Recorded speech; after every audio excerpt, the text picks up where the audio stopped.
오늘 아침 신문 시작하겠습니다. 학생들의 스마트폰 중독 문제. 최근에는 중독 시기가 빨라지고 있다는데 4세 아동도 스마트폰 중독으로 상담을 받는다는 기사 먼저 보겠습니다. 네, 동아일보입니다. 지난해 스마트폰 중독 상담 건수는 10대가 35,327건으로 가장 많고 10대 이하도 6,642건으로 조사됐습니다. 스마트폰 중독은 학업에 지장을 주고 가족 갈등의 원인이 되기도 하는데 사용을 제한하면 과격한 행동을 보이거나 등교를 거부하는 경우도 있었습니다. 최근에는 스마트폰 중독 문제를 해결하기 위해서 학생뿐 아니라 4, 5세 아동도 상담소를 찾는 경우가 많다고 하는데요. 아동은 중고등학생보다는 교정 가능성이 커서 빨리 습관을 바로잡아 주는 것이 중요하다고 합니다. 세계 각국에서는 아동 청소년 보호를 위해서 SNS 제한 조치들이 잇따라 나오고 있죠. 영국은 지난해 교내 스마트폰 사용을 금지하는 지침을 내렸고요. 호주는 전 세계에서 처음으로 16세 미만 청소년의 SNS 이용 금지법을 만들었습니다.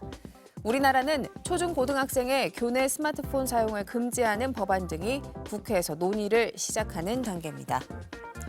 이어서 매일경제입니다. 국내 거주 외국인 수가 250만 명을 돌파한 가운데 한국 경제에서 외국인이 차지하는 비중이 커지고 있습니다. 국내 거주 외국인 경제활동 인구도 2020년 91만 7천 명에서 2023년 97만 5천 명으로 빠르게 증가하고 있고요.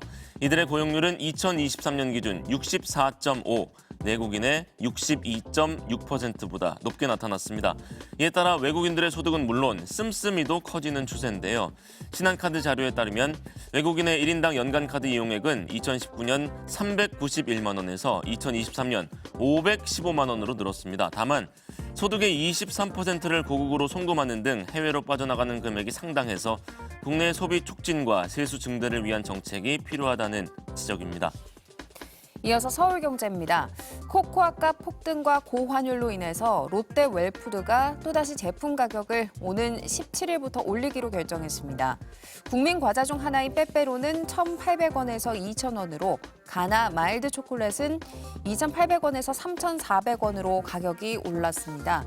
과자와 아이스크림류 등 26개 제품 가격이 평균 9.5% 인상되는데요.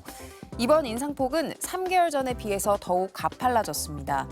코코아 시세가 1년 전보다 2배가량 급등했고 작년 12월부터 줄곧 1,400원대를 유지 중인 환율도 원료 수입에 부담으로 작용하고 있습니다.